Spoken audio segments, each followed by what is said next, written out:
Good morning, guys, and welcome to the podcast.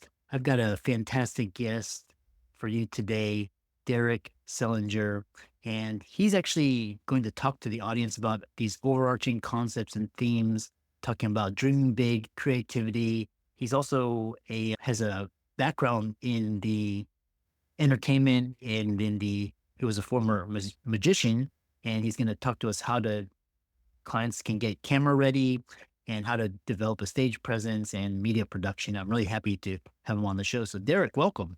Thank you so much for having me. It's great to be here. Yeah, I'm glad we were able to get this done. And so, briefly introduce yourself and how you got started and how it led to what you're doing now. Yeah, as you said, my name is Derek Selinger, and I'm many things. I've been involved in many different industries. My first career was actually in higher education. I ran a residence program and coached college basketball, and I loved that job. It was a real dream job for me. But while I was doing that, I was also dabbling in the art of magic. It was just like it was a hobby for me. But this strange thing happened while I was in that career. As I went to a show hosted by a Vegas headliner, and I met him there at like he had a workshop after the show for magicians, and he invited me to Las Vegas to begin to study with. And that really started to turn my life and career. And I literally, after a few years, ran away and joined the circus and became a full-time entertainer.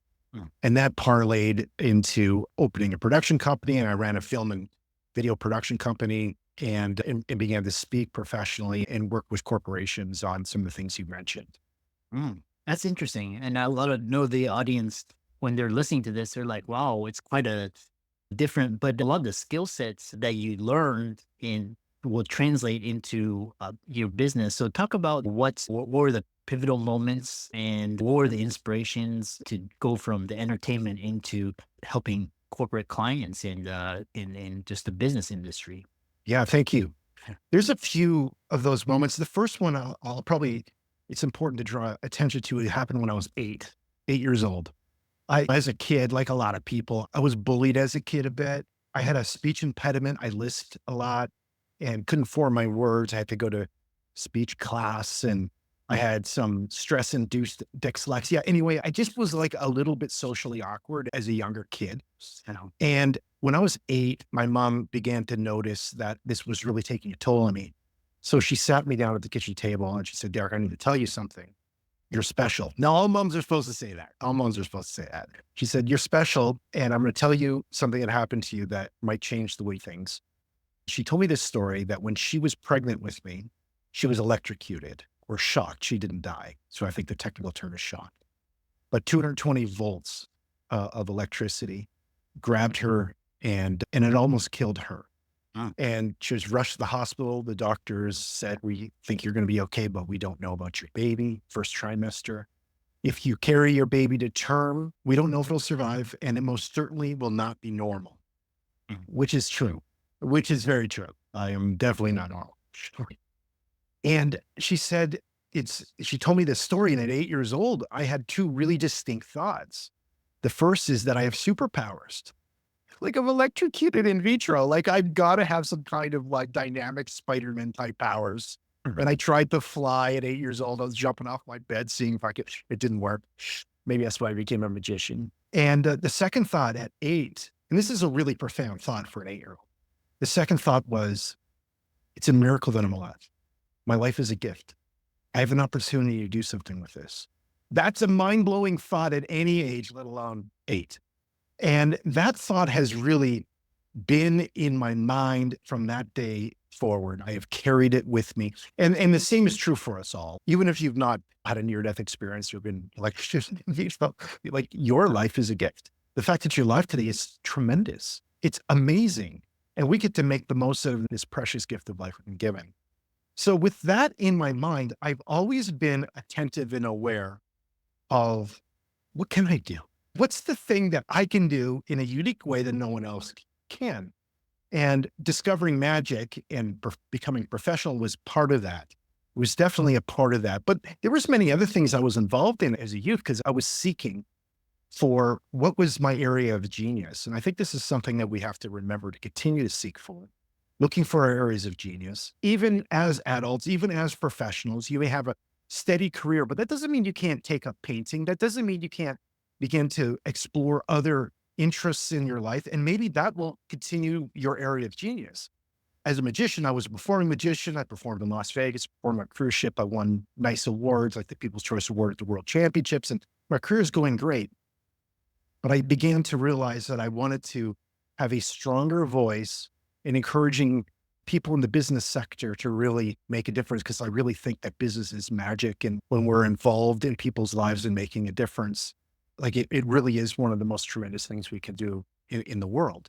So I began to really focus a lot of my help outside of magic on helping professionals and helping business people really embrace their opportunity. And of course, magic plays a part in it because it's such a visual and dynamic art form.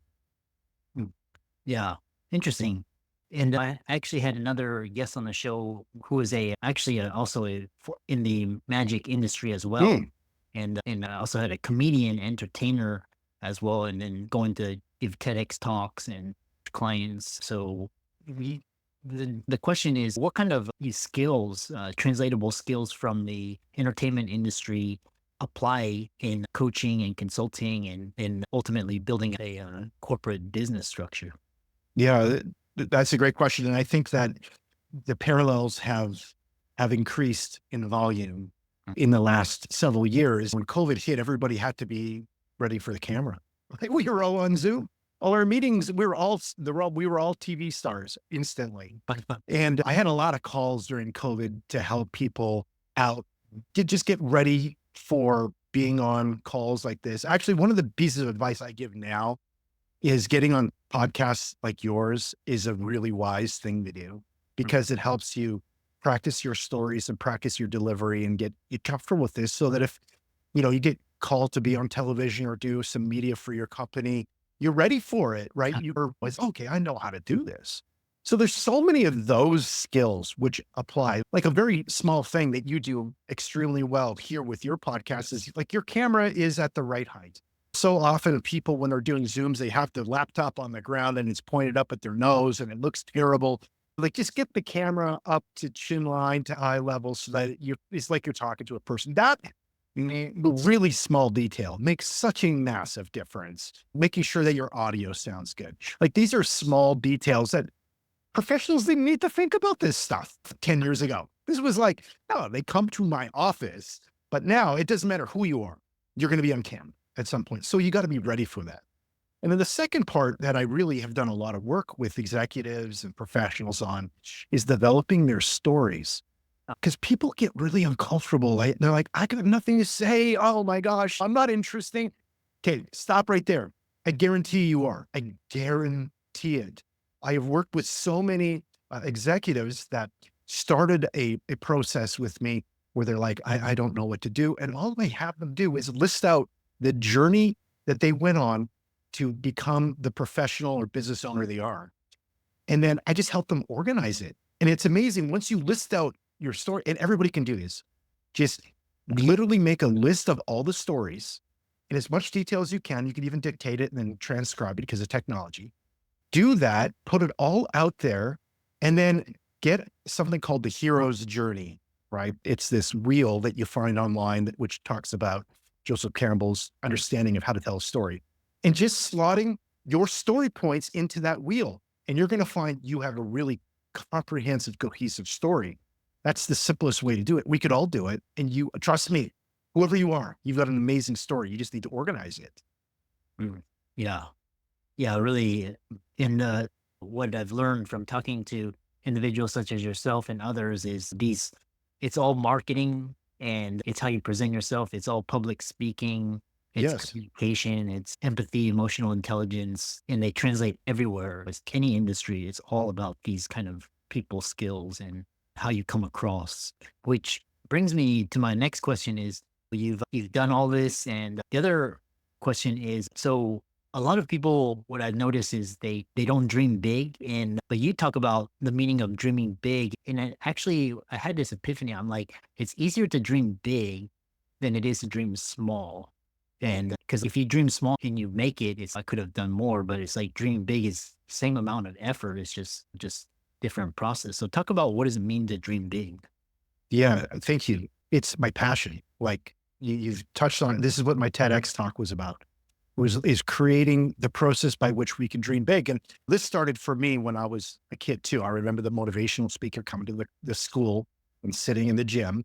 And I don't know, they did something crazy. You can't climb the mountain or won a medal or something like that. And they tell us, dream big. And then they go away. And I'm like, okay, what the heck does that mean? What does dream big mean? And there's a statement that you could be anything you want. That's clearly not true because I wanted to be an NBA basketball star. Okay. Like I really did, man. Like I loved basketball. I went to all the camps. I worked really hard, but it turns out I have average athletic ability. It doesn't matter how hard I worked at that. I wasn't going to become a professional basketball player. It just wasn't going to happen for me. That doesn't mean it wasn't worth pursuing, but you have to switch your mentality because I think what happens a lot for us is we have some kind of dream that we really put our heart into and it fails. It fails. And then we're like, oh, it doesn't work for me. Oh, dreaming big doesn't work for me. It'll work for the big football players. It'll work for the big movie stars, but it doesn't work for me. Clearly, I'm an outlier. I need to dream smaller. So what we do is we shrink our dreams down. We make them accessible because we do not want to have the uncomfortability of reaching for something grand and missing because we've been told if you don't do that, you failed. And that is not true. The essence of my premise is simply this. It's not never give up on your dream. It's never give up on dreaming, never give up on the process. Because there's this saying that your dream may be a seed, but seeds don't sprout and grow unless they die. So some dreams need to die and they grow into something new. And that new thing may be the thing you need to pursue. Now, I'm living proof of that. I've pursued many dreams in my life. So many of them have failed. But guess what? They have changed my perspective. They've changed my trajectory and they changed what I was going to dream for next. And the worst thing we could do is truncate our dreams, to shrink them down and make them small because they don't allow us to become what we are meant to be, which is dreamers, which is visionaries, which is like the bird, like a bird without flight. Is that really a bird? It's a chicken. You don't want to be a chicken. You want to be an eagle. You want to be a hawk. You want to be soaring. But that moment in between the branch and the cliff is really uncomfortable because it's like you're hanging in nothing. But we got to do it, man. Got to do it. Yeah. Yeah. And which the other thing that goes with dreaming big is creativity. And you have this, you said this process where you talk about the process of dreaming big as well as how it integrates with creativity. Talk more about that. Totally. I'm working with corporations now on understanding AI because AI is like magic and it's like, this is crazy. We could do all these things.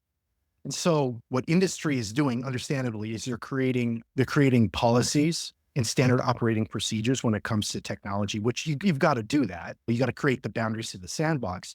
But nobody's talking about how do we actually make things inside the sandbox. I call it the creative operating procedure, the COP. We all need to develop that. And this is important whether you're a business, whether you're a corporation, or whether you're an individual. You need to think through what is your creative operating procedure? Now, the one thing I want to caution people about is when I describe this, these 3 points I'm going to describe are like signposts on a journey to create a flywheel of creativity. And what we can't do is turn it into a rigid structure going, oh, I'm checked this box, so I can move to this box, because that's not how creativity works.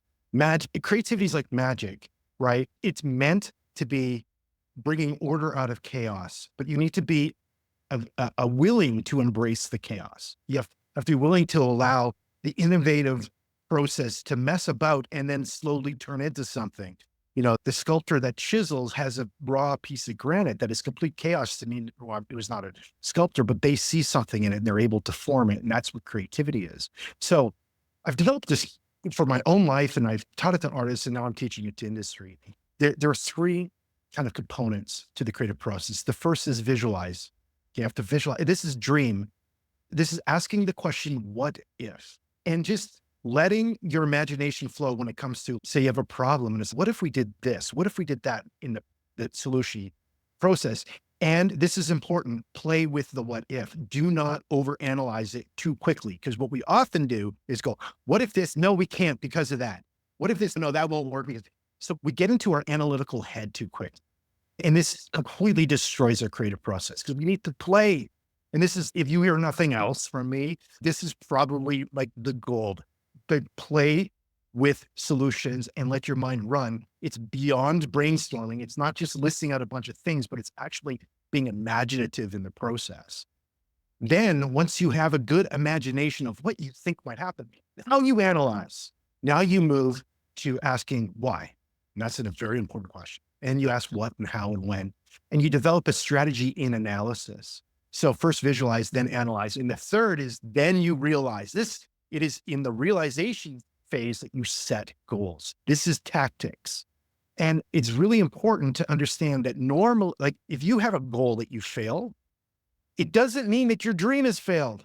It doesn't mean the vision has failed. It means you have failed in a tactic, which means adjust the tactics, right? Do that first. Work on the tactic and don't just blow up the whole thing because you have one goal that fails. And we do this so often, right? It's, oh, I'm going to do this and I've got these goals and, oh, I failed. Oh, I didn't make it. And then we're like, well, I guess it's not for me. No, it's just a tactic. And the cool thing is when you start achieving a goal, you could then go back to the vision and go, okay, is this vision still, in light of this data, is this vision still relevant? Yes. Okay. Is the analysis right? Yes. Okay. What's my new goal? And you start creating this flywheel of energy. And that's how you accomplish things as a creative person. Oh, yeah. Very powerful, this process. And the next question I have for you is in this age of AI, is AI gonna, there's all this concern and it's gonna take our jobs and what is gonna happen to creativity? Is there gonna be a new type of creativity? Talk about your thoughts on AI and this intersection. Yes. It's a forking path that happens simultaneously. And let me start by saying that if you're on the fence about AI, whether you should engage with it, I'm going to tell you, you need to. Yeah. It's like, should I ride in cars? Would that be a good? Yes, you should. It's a very valuable technology. And the reason with AI, you need to really pay attention to it now is the next innovation is coming quicker than this one. But we are shortening the space between massive innovations. So you have to be up on this. My parents recently just got iPads. And this is like the most mind-blowing thing to do ever, which is great. It's very cute. It's like, how do I do that? But if they were trying to be involved in industry, they would probably be way behind because that's a very old technology now. So you don't want that to happen. AI is more than a tool. I think that's the first thing you have to understand, that AI it's not just a calculator. It's not just a wrench. AI is a collaborative entity that allows you to be more efficient in your work. And I think that's probably the best thing that AI does is that it creates efficiencies, and it could be extremely helpful because it creates speed in your process. In the creative process, you could create speed. You could, for example, in the visualize idea where if you're ideating and you could bounce things off of a language learning model of what if this, what if that, and it may spark ideas you never had before. That is really helpful. Or if you're automating a process in your business, so you don't have to be in the trenches clanging away at something that's boring, that is extremely helpful. However, you need to evaluate all this stuff within your creative process because, and this is important, sometimes efficiency is not helpful. Sometimes efficiency actually messes up your core directive. Just because you could do something more efficiently doesn't mean you should. You can have, at a fine restaurant, you could have a robot walk up with a screen where you order like you're at McDonald's and it shows up at your table. And maybe for the extreme reclusive extrovert, that might be attractive. Some days I think that's attractive. But if you're going to a fine restaurant, you're there for the theater of the food and the service and all of these things. And making it efficient and cold will actually detract. At first, it might be novel and that'd be cool. But once the novelty wears off, you're going to detract from the experience of it. And this will decrease what you're actually trying to do, which is food theater. Restaurants that are not fast food, what they are experiential theater, which the centerpiece is food. That's the first thing you have to understand, right?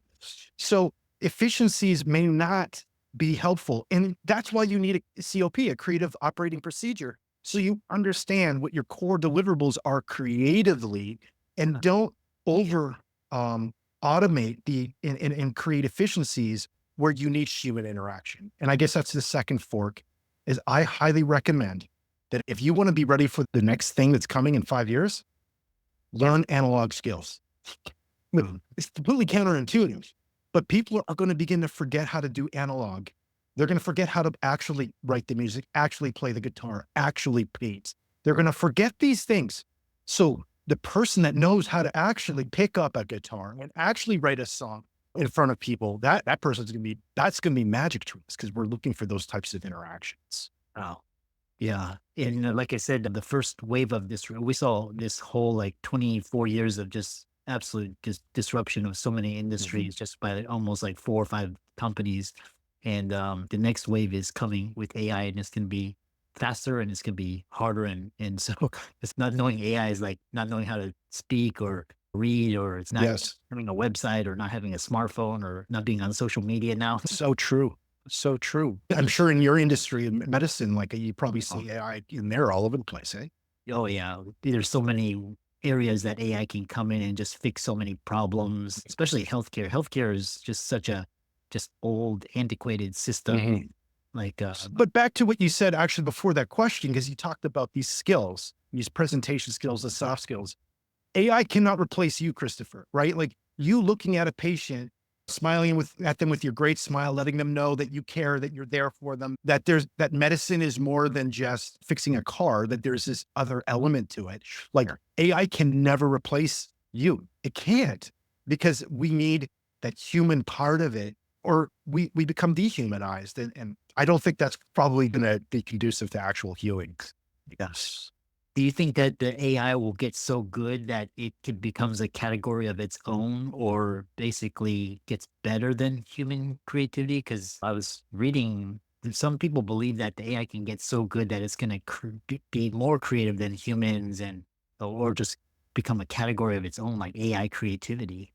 Yeah, oh, I think we're already experiencing that, right? AI, piece of AI art won a major art competition in Colorado, I think it was, and there was like all this kerfuffle. And that is a problem. The problem is for the upcoming artist who goes, why should I learn how to pile pigment on paper when I could click three buttons and get something that rivals Picasso? That's a real issue. But the real problem I think we're gonna find with AI is it inherently lacks soul, right? The disparate human experience cannot be quantified with data points. I say this in my show.